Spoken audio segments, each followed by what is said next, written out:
สบายดีท่านผู้ชมเนาะสบายดีFCของบ่าวมาทำกันเบิดสู่คู่สู่คนพี่น้องบ่ว่าสิอยู่ภายในหรือว่าอยู่ต่างประเทศกันคลิปนี้ก็เปิดภาพบรรยากาศอยู่ที่หมู่บ้านเผาต้องเหลืองเฮือนหัวหน้าเผาพอบุญไทยพี่น้องเอ้ยเนาะในตอนนี้เมียเพิ่นกำลังแต่งหน้าทาแป้งพี่น้องเอ้ยเดี๋ยวฮู้จักคมสวยคมงามได้เกียมจะออกไปบ้านเนาะเกียมจะออกไปบ้านไปแสดงบุญมหกรรมกองเขาใหญ่อยู่ที่บ้านสมสวรรค์พี่น้องเอ้ยเนาะนี่ โต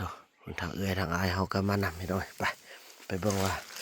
พอมันได้เฮ็ดหยังสู้พอกินโอ้เมื่อคืนนี่ก็หนาวพี่น้องเอ้ยเนาะหนาวก็ถือว่าทนได้ผ่านไปได้พี่น้องเอ้ยโอ้โถจังได๋ภาพบรรยากาศเมื่อคืนนี่ หนาวเนาะ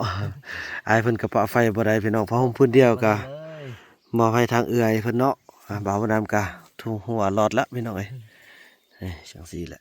โอ้ปิ้งชิ้นหมูนี่ เชิญมากินน้ำกันหม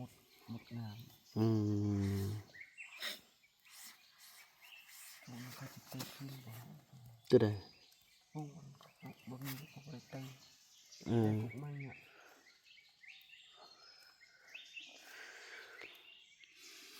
ปืนบักละลายกองเอ็นเต็งผักกันซุกเปลี่ยนกันซุก หมดเลยเนาะ หมดแล้วไฟหมดแล้วเราลูกมาซุก เออ เอาลูกซุกไฟหมด ซุกๆกันเนาะ มาซุกหมดเลยปืน พี่น้องเอ้ยฝากติดตามซองของเอื้อยเพิ่นเด้อชื่อซ่องวิธีสาวลาวพี่น้องเอ้ยก็ถือว่าเป็นซองที่บ่ทันได้สร้างรายได้ใดเนาะก็ถือว่าบ่าวบุญนำมาเห็นความขยันความอดทนของเพิ่นเนาะบ่าวบุญนำก็ได้มอบซองหนึงให้ถือว่าเป็นซองที่มีคนติดตามอยู่ 30,000 กว่าละพี่น้องเอ้ยเนาะทำอิดว่าโอ้ซองเพิ่นนั่นเฮ็ดมาเป็นปีกว่า2 ปีมีคนติดตามเพียง200 กว่าคนพี่น้องเอ้ยฉะนั้นบ่าวบุญนำก็มอบซองก็ถือเป็นซองหลักซองก็ใหญ่อีกซองหนึงนะพี่น้องเอ้ย30,000ปลายเนาะฝากติดตามเพิ่นเด้อ นะหลายท่านเขาจะได้เข้าไปเห็นแล้วแหละหลังจากที่บาวดำได้ปล่อยคลิปตัวนี้ออกไปแล้วเนาะอ่า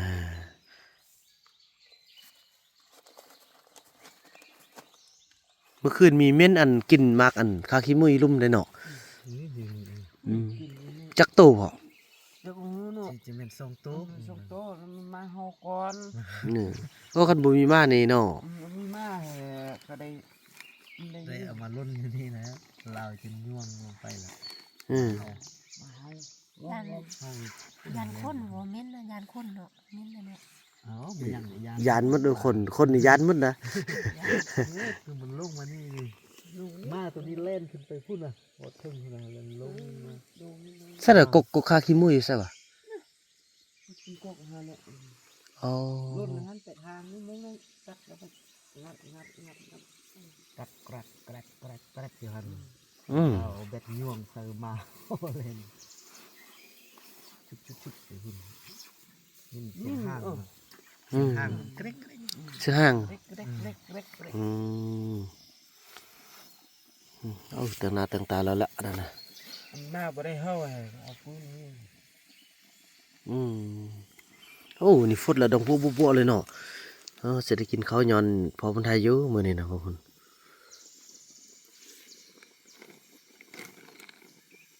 ตอนอยู่พุ่นก็เฮ็ดแบบนี้ติ เฮ็ดตัวนี้แบบนี้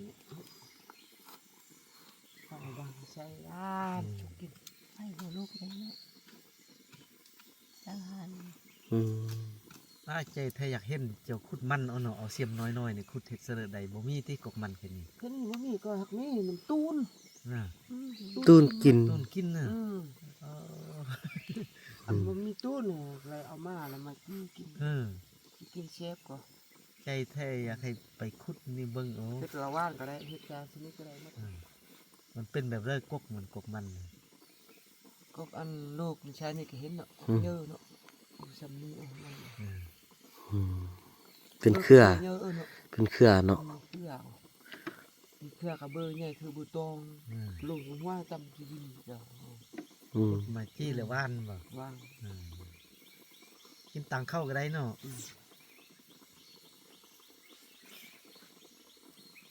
สมมุติว่า2-3มื้อเฮาบ่กินมันเฮาบ่กินข้าวกินแต่มันมันก็ได้อยู่ได้บ่ ได้อยู่ นั่น เจ้ารักเฮือก็บ่กินบ่ได้กินข้าวก็กินมันก็ได้อยู่ อืม ไปสิไปชอบข้าวหั่นกินก็กับกินน้ำมันหั่นก็ได้ น่ะ อืม อิ่มคือเขาคือเรากินนี่เนาะ อืม กินปิ้งกับหยังก็ได้เนาะอิ่มคือเขา อิ่มคือเขา เอาไปปลูกอยู่บ้านเขาบ่ได้เนาะมัน บ่ ตัวนั้น ได้หาปูหาได้น้ำยาวโอ้ น่ะ เนาะน้ำยาวน้ำ3-4 เมตรพุ่นน่ะปักน้ำยาว คือคนเลิกคือดู อื เนาะ มนึก เฮ็ดเสลอเอาเสียม มัน น้ เป อ ล่าย ๆ ให้ สี่ มัน คน เปล่าให้บ่เลิก น่ะ นี่นึงผู้หนึงให้เลิกผู้หนึงก็บ่เลิก คือมันเขาปลูกอยู่บ้านมันบ่เลิกเด้มันสุดสำนี้สิ อืม มันเผามัน มันเปล่ามันอันเขาเอิ้นมันดำมัน มันดำ อืม มันดามแห่ลึกกว่าไก่เกินกว่า อืม มันนั่นเขาเอิ้นดามก็เนาะ อืม มันยาวมันโอ้ ยาวหักบ่ยาวหลาย มัน สำนี้ ยาวจัง เป็นรูดขาดลาดสำนี้ครับมันนิ่ง ก็ กิน เฮ็ดคนอยู่อันพอมันของมีพอไอ้แห้งอันเนี้ยถ้าเอาไปกลมันอันมันดามเป้าโหยเงาวางซ้ำนี่เนี่ยมันยาวกลไปมันชุดเอามาแล้ว มันสุดๆทันแซ่บเนาะสุดๆมาเฮ็ดต้มหวานก็แซ่บ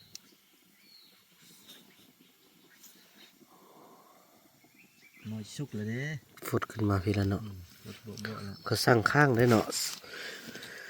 ข้างขึ้นวิธีการเราแทบบริกินแล้วไปจูดหันกับไม่สิแกะออกมาก็เป็นข้าวสารสวดคือเก่า สวัสดีก็เนี่ย นี่อันนี้บ่เป็นข้าวสารมันบ่สุกมันบ่นี่ เอามาที่แซนก็ ว่าสุกตีถ้าเบิ่งกันเนาะ ฝากมาก่อนมาสุกแล้วแข็งอี เมื่อคืนน่ะลืมมาเนาะ ลืมมามันมาไว้ก็ไอ้สุก ค่อยต้มเบิ่งบ่เทื่อเบิ่งวิธีการของเขาเนาะ เราก็เคยเฮ็ดอยู่เลย ขานี่ก็หมดเลย เอาตัวอันเฮากินเมื่อคืนนี่แซ่บบ่ เนี่ย ตัวนี้นี่อืม ตายตะกี้โอ้ยโง่หมดเลย อืมหมดนี่มันมุดเม็ดเนาะ เม็ด ตัวยังก็หมดน่ะ มุดเม็ด มุดเม็ด เม็ด อืม เอาเส้นวางเลย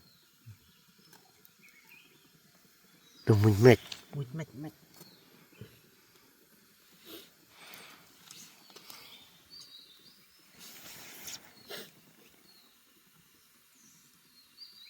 มุดเม็ดแล้วมันตัวมุด แล้วเม็ดต้นเม็ด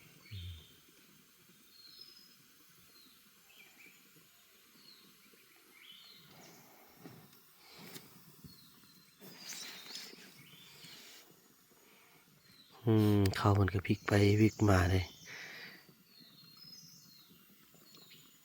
โอ้เมื่อเช้านี้ได้ยินกระหอกห้องตัวหนึ่งเนาะกอกนี่ถึง โอ้ยนี่สิโมโม มันตื่นเฮาน่ะเนาะ นอนที่เจ้า อันว่ามื้อวานนี่มาเล่นมันคอกมานอนนี่ โน่ คอกมานอนกกเตนนี่มานอนแล้วมันมากินดอกมันหู กินดอกอันกกอันเขาเอิ้นกกคุ้ง กก อันกกกุ้งนะเขากินน่ะ กุ้งกกเต้นนะ กกกุ้งกกเตกเนี่ยเขากิน เหล้า อิ่มแล้วก็ สับ นอน เหล้า นอน เอิ้น กิน กก เขา เต้น กินเขาลงเป็นเนี่ย อืม โน่นุ่มมันคือ ภาษาตรงเรื่องเอิ้นกุกหยังบ่ กุ้งพุ่ง กกพุ่ง กุกกุ้ง พุ่ง ภาษาลาวเอิ้นว่ากุกเต้น เต้น ตีน ภาษาเราวเทิงเอิ้นตุดซึมเตียร สับเต้น แตร่ ลองหันลิ้นเป็นบ่ตุดซึมเตียร ตุดสับเต้น เป็นบ่ตุดซึมเตียรเขาเอิ้นกุกฮุ้งเนาะอืม พุ่ง ดอกมากินกับแจ่วก็แซ่บดี แซ่บ โอ้ดอกกินได้นี่ ได้หว่า ว่า ดก บ่เบื่อนี่ ดอกบ่สิเบื่อก็กินกับแจ่วกับหยังกับลาบป้า คือสิคมเนี่ย ลักๆเลยฟาดคมๆฟาดลาบป้าที่สุดยอดแหละ โอ้ คือใบไข่อยู่อันหินอยู่ ห้วยในซื่อน่ะ อืม ยอดใบมันก็กินได้ดอกก็กินได้ อืมอืม แต่หลักๆมันแต่ดอกน่ะเขากิน อืม ก็มันก็กินจิ้ม บ่ ค บ่ ม บ่บ่เคยกินจักเทื่อเนาะ คือหมากว่านเนี่ยนะคือไปทุนเนี่ยนะ อื ไป ม ทุนดิบเนี่ยนะกับแจวกับหยังกับลาบปลาหลักๆลาบปลาโอ้ลาบปลาคัก อืม ผมบ่ได้เคยกินเหรอมันกินแบบแต่เบื่อมันตายเหรอ บ่เบื่อแล้วหมักเต้นกินแซ่บ มากินที่มาอันมากเป็นยัง ฟาดฟาด อื่นอันมาอันมักแบบเนาะแบบอันยาวเนาะ มักอันตัวใดมักแบบ นี่อันกุกอัน อ๋อ ปั้น มักอันนั้น มักคุมก่อน มันยาวนี่ อืม มักยังวะมักอันนั้นมักอัน หมักหางแมวนะ บ่แม่นมันมักยาว มักยาว ๆมักลิ้นไม้ อืม มักลิ้นไม้ มันไม้เองเนี่ย ซำนี้ สำนี้เอามัก เออ ยาว ลิ้นไม้ สำนี้เอายาวพวกนี้มันยาวแบบนี้ตัวนี้ เละหลังละ นี่ละ หลังละ หลังละ มันกกเนี่ยมันกกมันหัวปั๊ม แม่นว่าแม่นละ นั่นก็แม่นกกน้อยนั่นก็แม่นกกน้อยนี่แม่นเนี่ยกกน้อยนี่ หมากหลังละ มักละ เละหลังละ อืม มันไงคม หมักลิ้นไม้รังจักรังจัก อืม ดอกก็กินได้อันนั้นดอกก็คมๆภาษาลาวเอิ้นว่า โอเค ดอกแค่ดอกแค่ ดอกแค่ลาวอีก อืม เขามีดอกแค่ลาวแล้วก็ดอกแค่นั่นก็ แต่ เนาะ พอแล้วคูดเนาะคูด ดอกแค่ลาวแล้วก็ดอกแค่แท้หั่นน่ะเนาะ แม่เมื่อคืนนี้หนาวบ่หนาว ดอกแค่ลาวดอกแค่ป้าดอกแค่ อืมแม่นเอามาผิดแล้วพี่น้องเอ้ย เขากินง่ายแล้วก็เอาไปพร้อมกันเนาะค่ะ ป้าบอกแม่เขาล่ำสิมีตุ๊กแก่บ่ฮึ จุกนี่มันมีบอกมันจะของอ่อน คันบ่มีเอาตู้ไม้บ่งก็ได้เนาะไม้บ่งอยู่ไสมีฮึ มีแล้วมันมีบอกก่อน ไปเอาอยู่บ้านก็ได้ อยู่บ้านก็มีเออ เอามีบอกเอา เอาไม้บ่งเอาเนาะ ไม่บ้งเราไม่สั่งไผ่ก็ได้นะไม่สั่งไผ่ อืม ข้อนำเข้าจากลำตกแก่ๆมันคักสั่งไผ่อันคักกว่าเด้อยังเฮ็ดนายิ่งนกอยู่เด้ไม่สั่งไผ่นี่ อืม แล้วยังเฮ็ดนายิ่งนกยิ่งปลายิ่ง ตัดมานะตัดเอาเส้นชั้นนี้ก็ได้ อืมแล้ววันนี้ไม่ ตัดชั้นนี้ก็ได้ อืม ทำนี้ก็ได้แล้วมันมัดตรงนี้นะครับมัดตรงนี้บักเอาตรงเนาะบักเอาแล้วมันตรงนี้นะครับเอาเป็นชายมาวางเลยอยู่เนี่ยเยอะ บ่เฮ็ดให้มันแปลกๆหน่อยนึงบ่เฮ็ดบ่เฮ็ดยาวหน่อยนึง มันเห็นเงาก็ได้เห็นเงาก็ได้น้ำแข็ง ใส่ เนาะ เม็ดหนึง เม็ด1 30 เม็ดให้ได้ เม็ดหนึงแล้วเอาบ้องเซอร์ดีๆบอนขั้นมันเอาบ้องเซอร์คันเอาบ่บ้องเซอร์นี่มันมาดาดมือมันเฮ็ดเจ็บ ดาด เวล มือ เา โอ้ อืม ก็เฮ็ดบ้องมันเฮ็ดบ้องนะตัดเลยก็เฮ็ดบ้องมันชุบเอาบ้องเอา ตัดเฮ็ดบ้องเซอร์บน เอาบ้องอันเอาบ้องอันชุบเอาชุบตัวนี้แล้วก็เฮ็ดบ้องเทิงหัน เพราะเมื่อบ้าน โจ๊ะวูหัน อืม สมมุติอันนี้มันขั้นมันนี่เนาะ อืม เดี๋ยวตัดอันไม้ป้องนั่นน่ะไม้ป้องเป็นหู้มันมามัดทางข้างที่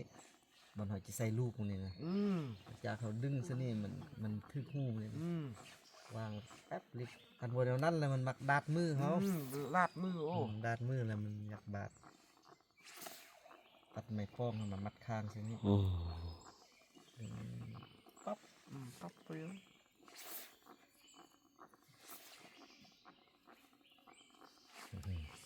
บดบด นำกับ คันมันเฮาเฮ็ดแท้อันนี้แท้พลั่วออกแล้วอันเนี้ย อืม เน็ดเนี่ย ก็ค่อยเฮ็ดเนาะ เออ เราล่ะสร้างข้างได้ข้างเดียวเฮ็ดแล้วเอามาเน็ดใส่ไฟแล้วลุกวื้อๆแล้วอันนี่ตรวจทอด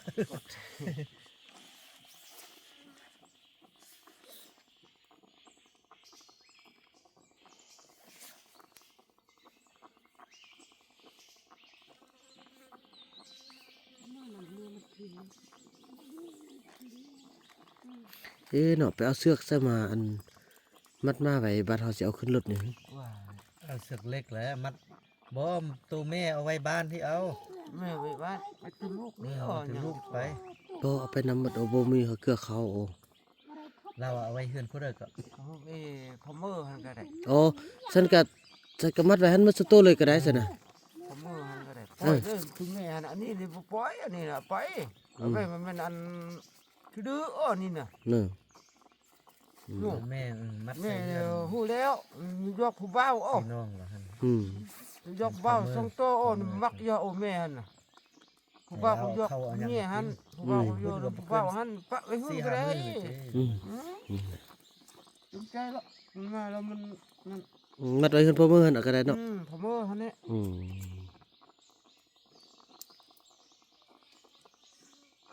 ไปกับจุลูกนี่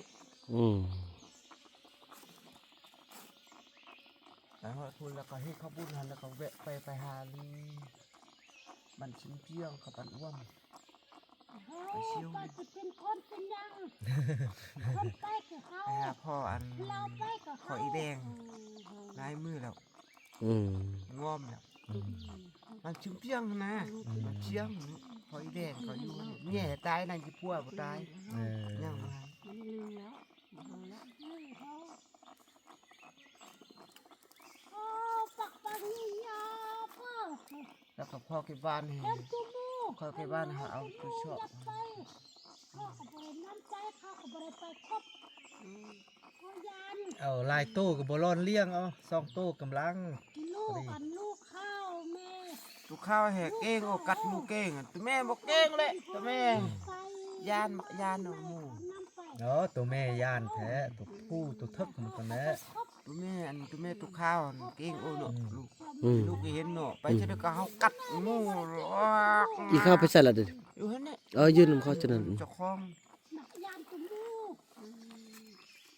ตัวแม่เนี่ยย่าน อืมพี่น้องเอ้ยข้างขึ้นเด้วิธีของเขาเจ้าเนาะ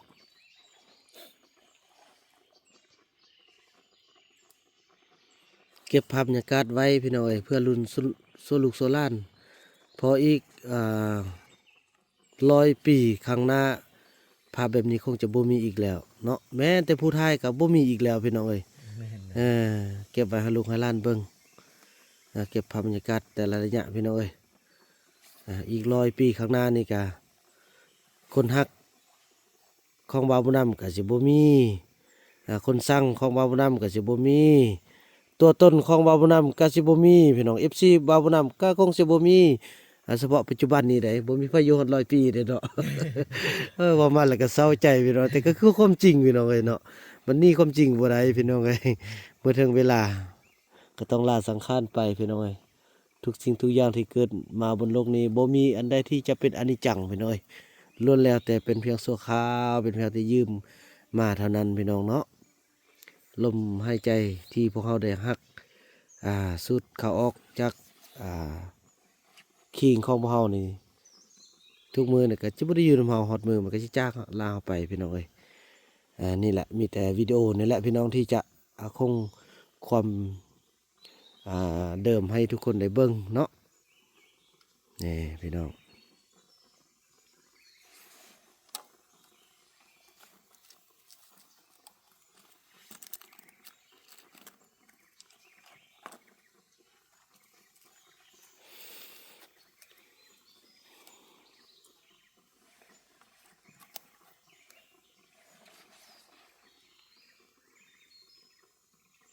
แม่นกใหญ่เป็นไอ้ปอก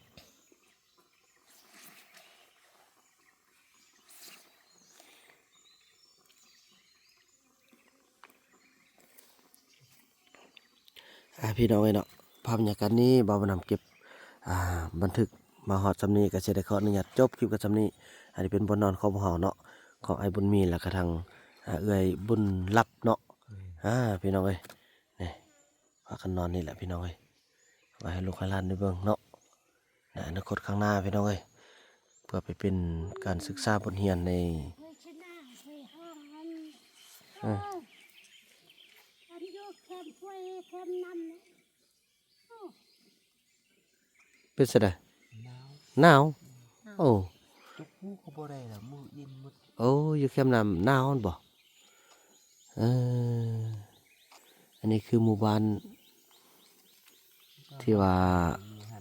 บ่าวบุญนำได้ค้นพบในครั้งทำอิฐพี่น้องเอ้ยเนาะ ว่าหนาวตักเองเอาเปียใส่ออกไปกันที่โมงก็ออกไปอุ่นเด้ เต็มเด่นอ่อนนิดนึงก็เนาะ พี่น้องเอ้ยกินข้าวกินเราจะออกเดินทางกลับบ้านกันมื้อนี้เป็นค่ำวันที่อ่าวันที่5 เดือน 1 ปี2026พี่น้องเอ้ยเนาะตอนนี้ก็เป็นเวลาอยู่ที่7:40 นาทีพี่น้องเอ้ยเนาะกงกับบันยังมื้อนี้นะ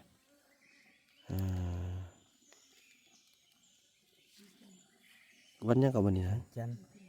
กงกับวันจันทร์เนาะวันที่5พี่น้องเอ้ยจังซั่นพี่น้องคลิปนี้บ่าวนำขออนุญาตจบคลิปกันสำนี้ก่อนแล้วก็ว่ากันใหม่ในคลิปต่อไปเนาะ